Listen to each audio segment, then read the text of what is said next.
So we're monitoring that. We're also monitoring the economic fallout of all of this. Remember, much of reopening the country is to reopen the economy as well. Anthony Hsieh, Lowe Depot chairman and CEO, is with us right now. How do you think the process is going right now, Anthony?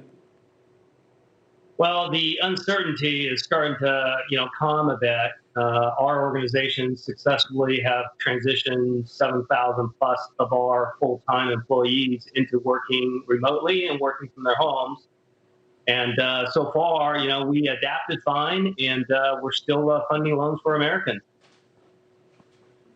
It's sort of like a catch-22, though, not across the board, Anthony, but rates have never been lower or close to this low. And yet not everyone could take advantage of them. Could you explain how that is? Well, according to recent news, of course, you're aware as anybody, 1 out of 5 Americans are currently not working. So that certainly propels the ability for someone to qualify or make a monthly payment. But at the same time, you're right. The interest rates are at all-time low. So on one end, things are going very well because cost of money is low and it's accessible, even with us, sheltering at home. But then again, the forbearance and the defaults of, some mortgages could be increasing in the future because of the economic development and the pressure that we're under in the economy. I noticed a lot of sellers who've been pulling their listings on the belief that they see the softness of the economy, the 1 out of 5 number you mentioned about people who, for the time being, don't have jobs or stand not to have them, at least in the near future.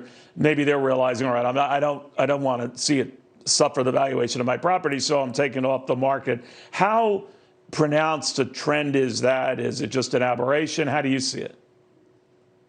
Well, this is America. It's the greatest country on earth, and it's a tough country. We're resilient. This is, obviously something that we've never seen before. It's not. We really can't look back at a case study. However, I think if you look at it from a real estate perspective, I think any sellers that are on the market today is a real seller, and anyone that's a tire kicker trying to see if they can get a certain price for their home is probably not going to go through the work and the challenges in this market to try to test that price. So from what we're seeing, surprisingly, real estate transactions are still very strong. So we would have anticipated that it would drop off fairly significantly, but so far it hasn't. It's still fairly strong out there. Where is it strong right now? The reason why I've spoken to realtors of late who said, many are looking cautiously at whether it's worth it to go into major urban metropolitan areas and are putting more interest on staying outside cities, driving up the demand for single-family homes and that sort of thing. Is that true? Well, I think if you look at the supply and demand curve, Neil, the millennial generation, there is, incredible demand on housing. And I think, going through what we have in the last 9 weeks now, at least for me, sheltering at home, home has a new meaning for all of us. And this is where we exercise now, and we do a lot more things out of our house lately.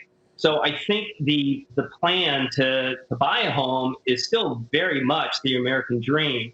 Now, how that could be interrupted because of lack of income or lower income or unemployment, I think is anybody's guess. This is where all the talk about a V recovery or U or Nike swoosh, I think we're all sort of waiting and to see exactly where this is going, because what supports housing is income.